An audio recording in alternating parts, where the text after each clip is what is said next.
جزیرۃ العرب کے سیاسی اور مذہبی حالات بیان کرنے کے بعد اب وہاں کے اجتماعی، اقتصادی اور اخلاقی حالات کا خاکہ مختصراً پیش کرتے ہیں۔ عرب آبادی مختلف طبقات میں بٹی ہوئی تھی۔ ہر طبقے کے حالات ایک دوسرے سے بہت زیادہ مختلف تھے۔ چنانچہ معزز طبقے میں مرد اور عورت کا تعلق خاصا ترقی یافتہ تھا۔ عورت کو بہت کچھ خود مختاری حاصل تھی، اس کی بات مانی جاتی تھی، اس کا اس قدر احترام اور حفاظت کی جاتی کہ اس کی خاطر تلواریں سونپ لی جاتی تھی، خون ریزی ہو جاتی تھی۔ آدمی جب اپنی شجاعت اور بہادری پر بات کرنا چاہتا، اپنی تعریف کرنا چاہتا تو عموماً عورت ہی کو مخاطب کرتا۔ شجاعت اور سخاوت کی صفات کو ان کے درمیان بہت بڑا مقام حاصل تھا۔ اکثر اوقات ان میں صلح کے لیے عورت ہی بڑا کردار ادا کرتی تھی۔ وہ چاہتی تو قبائل کو صلح کے لیے جمع کر لیتی تھی اور چاہتی تو ان کے درمیان جنگ کی آگ بھڑکا دیتی۔ لیکن ان تمام باتوں کے باوجود خاندان کا سربراہ مرد ہی کو مانا جاتا تھا اور اس کی بات فیصلہ کن ہوتی تھی۔ اس طبقے میں مرد اور عورت کا تعلق عقد نکاح کے ذریعے ہوتا تھا۔ یہ نکاح عورت کے ولیوں کی نگرانی میں انجام پاتا تھا۔ عورت کو ان کی ولایت کے بغیر نکاح کا حق نہیں تھا۔ ایک طرف طبقہ اشراف یعنی معزز لوگوں کا یہ حال تھا تو دوسری طرف دوسرے طبقات میں مرد عورت کے اختلاط کی اور بھی کئی صورتیں تھیں، جنہیں بدکاری، بے حیائی، فحاشی اور زناکاری کے سوا کوئی اور نام نہیں دیا جا سکتا۔ زمانہ جاہلیت میں کسی حد کے بغیر متعدد بیویاں رکھنا ایک عام بات تھی۔ لوگ دو سگی بہنوں کو بھی بیک وقت اپنے نکاح میں رکھ لیتے تھے۔ باپ کے بیوی کو طلاق دینے کے بعد یا اس کے فوت ہونے پر بیٹا اپنی سوتیلی ماں سے بھی نکاح کر لیتا تھا۔ طلاق کا اختیار مرد کو حاصل تھا اور اس کی کوئی حد مقرر نہیں تھی۔ زناکاری تمام طبقات میں عروج پر تھی، کوئی طبقہ یا انسانوں کی کوئی قسم اس سے مستثنا نہ تھی۔ البتہ کچھ مرد اور کچھ عورتیں ایسے ضرور تھے جنہیں اپنی بڑائی کا احساس اس برائی کی کیچڑ میں لت پت ہونے سے باز رکھتا تھا۔ پھر آزاد عورتوں کا حال لونڈیوں کی نسبت اچھا تھا۔ اصل مصیبت لونڈیاں ہی تھیں۔ ایسا لگتا ہے جیسے ان جاہلوں کی اکثریت اس برائی کی طرف منسوب ہونے میں کوئی آر بھی محسوس نہیں کرتی تھی۔ جاہلیت میں باپ بیٹے کا تعلق بھی مختلف نوعیت کا تھا۔ کچھ تو ایسے تھے جو کہتے تھے انما اولادنا بیننا اکبادنا تمشی علی الارض، یعنی ہماری اولاد ہمارے کلیجے ہیں جو روئے زمین پر چلتے پھرتے ہیں۔ جبکہ دوسری طرف کچھ لوگ ایسے بھی تھے جو لڑکیوں کو رسوائی اور خرچ کے خوف سے زندہ دفن کر دیتے تھے اور بچوں کو فقر و فاقے کے ڈر سے مار ڈالتے تھے۔ تاہم یہ کہنا مشکل ہے کہ یہ سنگ دلی بڑے پیمانے پر رائج تھی، کیونکہ عرب اپنے دشمنوں سے اپنی حفاظت کے لیے دوسروں کی بنسبت کہیں زیادہ اپنی اولاد کو بہتر سمجھتے تھے اور اس بات کا احساس بھی رکھتے تھے۔ مطلب یہ کہ مجموعی طور پر ان کی حالت بہت کمزور تھی، عقل سے عاری تھی اور ذلت میں گھری ہوئی تھی۔ جہالت نے ان کو اپنے گھیرے میں لیا ہوا تھا۔ خرافات کا دور دورہ تھا، لوگ جانوروں جیسی زندگی گزار رہے تھے۔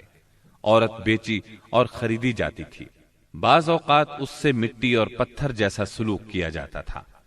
قوم کے باہمی تعلقات کمزور بلکہ ٹوٹے ہوئے تھے۔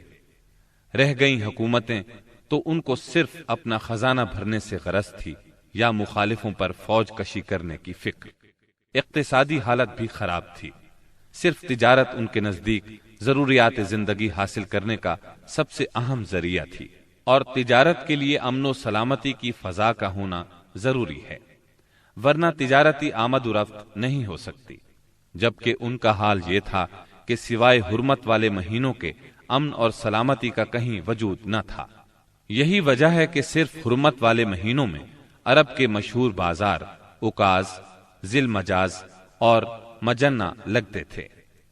جہاں تک صنعتوں کا معاملہ ہے تو عرب اس میدان میں ساری دنیا سے پیچھے تھے۔ کپڑے کی بنائی اور چمڑے کی دباغت وغیرہ کی شکل میں جو چند صنعتیں پائی بھی جاتی تھیں وہ زیادہ تر یمن، ہیرا اور شام سے ملے ہوئے علاقوں میں تھیں۔ البتہ اندرون عرب گلہ بانی اور کھیتی باڑی کا کسی قدر رواج تھا۔ ساری عرب عورتیں سوت کاٹتی تھیں، لیکن مشکل یہ تھی کہ سارا مال و متاع ہمیشہ لڑائیوں کی زد میں رہتا تھا۔ غربت عام تھی، لوگ ضروری لباس تک سے محروم تھے۔ یہ بات تو مشہور ہے کہ اہل جاہلیت میں کمینی اور رذیل عادات پائی جاتی تھی، عقل کے خلاف باتوں کی بھرمار تھی، تاہم ان میں کچھ پسندیدہ اخلاق بھی تھے۔ ان اخلاق کو دیکھ کر انسان دنگ رہ جاتا تھا۔ نمبر 1، کرم و سخاوت۔ یہ اہل جاہلیت کی خوبی تھی جس میں وہ ایک دوسرے سے آگے نکل جانے کی کوشش کرتے تھے، اور اس پر فخر کرنے کا عالم یہ تھا کہ عرب کے آدھے اشعار اسی کی نظر ہو جاتے تھے۔ اس وصف کی بنیاد پر کوئی اپنی تعریف کرتا تھا تو کوئی دوسروں کی۔ حالت یہ تھی کہ سخت سردی اور بھوک کی حالت میں بھی کوئی مہمان آ جاتا اور میزبان کے پاس اپنی سواری والی اونٹنی کے سوا کچھ نہ ہوتا، اور کنبے کی ضرورت پوری کرنے کا ذریعہ بھی صرف وہی سواری ہوتی تو اپنے مہمان کے لیے ذبح کر دیتا۔ یہ ان کے کرم ہی کا نتیجہ تھا کہ بڑی بڑی دیت اور مالی ذمہ داریاں اٹھا لیتے تھے، اور اس طرح انسانوں کو بربادی اور خون ریزی سے بچا کر دوسرے رئیسوں اور سرداروں کے مقابل فخر کرتے تھے۔ وہ جوا کھیلتے تھے۔ ان کا خیال تھا یہ بھی سخاوت کی ایک راہ ہے، کیونکہ انہیں جو نفع حاصل ہوتا یا نفع حاصل کرنے والوں کے حصے سے جو کچھ زائد بچ رہتا اس کو وہ مسکینوں کو دے دیتے تھے۔ اسی لیے قرآن پاک نے شراب اور جوئے کے نفع کا سرے سے انکار نہیں کیا، بلکہ سورہ بقرہ کی آیت 219 میں فرمایا وَإِثْمُهُمَا أَكْبَرُ مِن نَّفْعِهِمَا، یعنی ان دونوں کا گناہ ان کے نفع سے بڑھ کر ہے۔ نمبر 2، ایفائے عہد یعنی وعدے کا پورا کرنا۔ دور جاہلیت کے اخلاق فاضلہ میں سے ہے۔ عہد کو ان کے نزدیک دین کی حیثیت حاصل تھی، جس سے وہ ہر حال میں چمٹے رہتے تھے، اور اس راستے میں اپنی اولاد کا خون اور اپنے گھر بار کی تباہی بھی ہیج سمجھتے تھے۔ نمبر 3، خودداری اور عزت نفس۔ اس پر قائم رہنا اور ظلم و جبر برداشت نہ کرنا بھی جاہلیت کے معروف اخلاق میں سے تھا۔ اس کا نتیجہ یہ تھا کہ ان کی شجاعت اور غیرت حد سے بڑھی ہوئی تھی۔ وہ فوراً بھڑک اٹھتے تھے اور چھوٹی سے چھوٹی توہین آمیز بات پر تلوار اور نیزہ اٹھا لیتے تھے، اور نہایت خون ریز جنگ چھڑ جاتی اور انہیں اس راہ میں اپنی جان کی قطعاً پرواہ نہ رہتی تھی۔ نمبر 4، عزائم کی تکمیل۔ اہل جاہلیت میں ایک خاص بات یہ بھی تھی کہ جب وہ کسی کام کو فخر اور ناز کا ذریعہ سمجھ کر انجام دینے پر تل جاتے تو پھر کوئی رکاوٹ انہیں روک نہیں سکتی تھی۔ وہ اپنی جان پر کھیل کر اس کام کو انجام دے ڈالتے تھے۔ نمبر 5، حلم، بردباری اور سنجیدگی۔ یہ خوبی بھی ان کے نزدیک قابل تعریف تھی، لیکن چونکہ ان میں شجاعت حد سے بڑھ کر تھی، ہر وقت جنگ و جدل پر آمادہ رہتے تھے، اس لیے یہ عادت بہت کم پائی جاتی تھی۔ نمبر 6، بدوی سادگی، یعنی رہن سہن کی الجھنوں اور داؤ پیچ سے ناواقف تھے۔ اس کا نتیجہ یہ تھا کہ ان میں سچائی اور امانت پائی جاتی تھی۔ دھوکہ دہی، بد عہدی سے دور تھے اور نفرت کرتے تھے۔ ہم سمجھتے ہیں کہ جزیرت العرب کو ساری دنیا سے جو جغرافیائی نسبت حاصل تھی، اس کے علاوہ یہی وہ قیمتی اخلاق تھے جن کی وجہ سے اہل عرب کو بنی نوع انسان کی قیادت اور رسالت عامہ کا بوجھ اٹھانے کے لیے منتخب کیا گیا تھا، کیونکہ یہ اخلاق اگرچہ بعض اوقات شر اور فساد کا سبب بن جاتے تھے اور ان کی وجہ سے المناک حادثات بھی پیش آ جاتے تھے، لیکن اپنی نوعیت کے بڑے قیمتی اخلاق تھے۔ یہ تھوڑی سی اصلاح کے بعد انسانی معاشرے کے لیے نہایت مفید بن سکتے تھے، اور یہی کام اسلام نے انجام دیا۔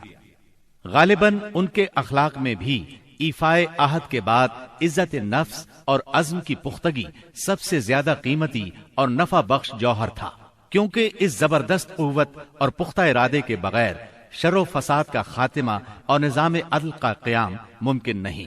اہل جاہلیت کے کچھ اور بھی اچھے اخلاق تھے، لیکن ان سب کو بیان کیا جائے تو بات بہت طویل ہو جائے گی، لہذا انہی پر اکتفا کرتے ہوئے ہم آگے چلتے ہیں۔